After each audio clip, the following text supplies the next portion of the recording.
Hey guys, today I'm going to upgrade my rearview mirror covers with carbon fiber for my wrapped car.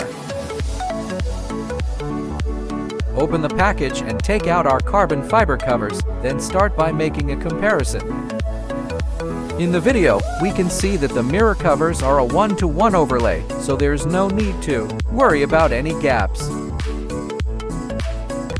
Start by peeling off the adhesive test paper from the package. This can effectively secure the carbon fiber mirror covers.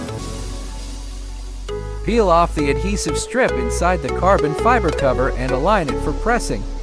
After attaching it, remember to press for about 30 seconds to ensure a complete and firm adhesion.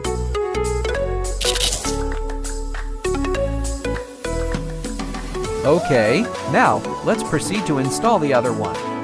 Same steps, start by wiping the area around that needs adhesive, ensure it's secure, then peel off the tape and stick it on. If you enjoyed this video, please give it a thumbs up and subscribe. Thank you for watching.